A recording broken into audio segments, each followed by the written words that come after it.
Hi, my name is Christy St. Louis. Today is 7/7/21, and I will be talking about the case connections, case connection 1 and case connection 2, and I'm going to start with case connection 1.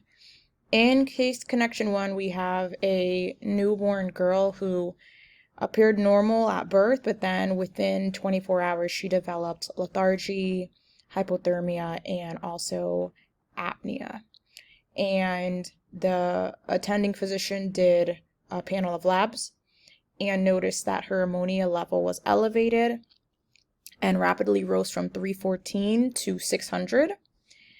And so we are going to talk about the normal mechanisms for ammonia transfer, and then nitrogen transport for gluconeogenesis. And also we're going to talk about what possible enzyme deficiency she might have. So from what we know of this infant, the metabolism of amino acids and other nitrogen compounds in the body cause ammonia to be made. And ammonia is produced in the body through transamination and then deamination. So transamination is when an amino group is removed from an amino acid and it's transferred to a keto acid. So in that sense, it leads to amino acid catabolism and conversion of essential amino acids to non-essential amino acids. So we excrete ammonia by taking it to the liver and converting it to urea, okay, which starts the urea cycle. So in most of the tissues, you have glutamate, and that's going to undergo a reaction with an enzyme known as glutamine synthetase to generate glutamine. Then that glutamine is going to go to the liver and it undergoes a reaction with another enzyme, which is called glutaminase, to free ammonia that enters the urea cycle. So this compound is now glutamate, and with the GDH, it can free any other remaining amino groups to go to the urea cycle. So the deamination leaves us with alpha ketoglutarate, which can also be used for glucose as well in other cycles. So nitrogen can be used in gluconeogenesis in the fasted state from the glucose-alanine cycle. The glucose-alanine cycle takes the ammonia from your muscles and can take it to the liver. And then they could take the alpha ketoglutarate, which we talked about earlier, and turn it into glutaminate, which is then turned into pyruvate, and then that can be used for glucose. So in this case, the infant might be suffering, or is probably likely suffering, from a deficiency in the enzyme, and it's linked to a rare disorder known as ornithine transcarbamylase deficiency, or OTC. So I'll refer to it as OTC.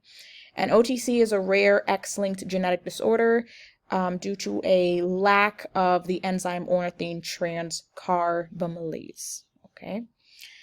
This enzyme is responsible for helping to move nitrogen out of the body through the urea cycle. So when this enzyme malfunctions, it can cause a buildup of nitrogen, which can lead to hyperammonia. When there is a buildup of this ammonia, it can turn into toxic acid, or it can just turn into toxic ammonia and can affect the nervous system, resulting in symptoms like lethargy, a refusal for the baby to eat, and apnea. This disorder in the pathway leads to an excess of carbamyl phosphate, and that can be converted into orotic acid, which points to the orotic acid buildup.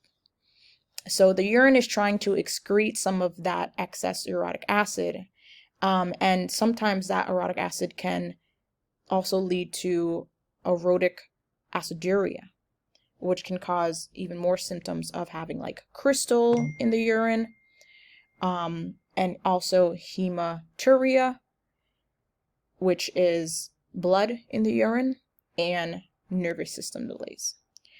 The enzyme that is the least likely to mess this up would be carbamyl phosphatase synthetase 1 or CPS1, because if CPS1 was the problem, we would not have an accumulation of orotic acid because the orotate would not be synthesized. And an essential amino acid that could help with her whole deficiency could be arginine, because that could help facilitate the urea cycle properly. The next case is case 2. So we're going to talk about scenario 1, where we had a baby girl and she had branched chain amino acids test that came back positive. In this instance, she's definitely dealing with MSU, or maple syrup urine disease, okay?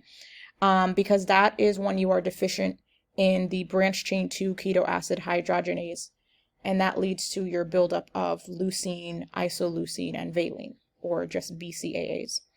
So these BCAAs make up about 20% of the amino acid pools, and they also give about 60% of energy source for skeletal muscle. So maple syrup disease is characterized by deficient oxidative decarboxylation of the metabolites leucine, valine, and isoleucine.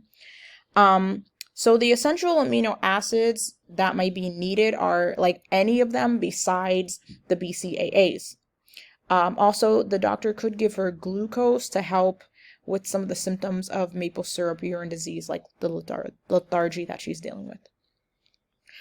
Some potential vitamin supplements that could be taken is isoleucine and valine if it's given in small doses, but not a lot so that it doesn't give her symptoms.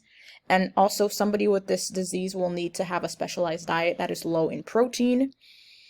Also, you could take thiamine supplements because thiamine is necessary in helping the oxidative decarboxylation step required, okay? In scenario 2, there is a 69-year-old woman, and she's presented with lower back pain, joint pain in the hips and shoulders. She also has blue-gray pigmented macules, okay?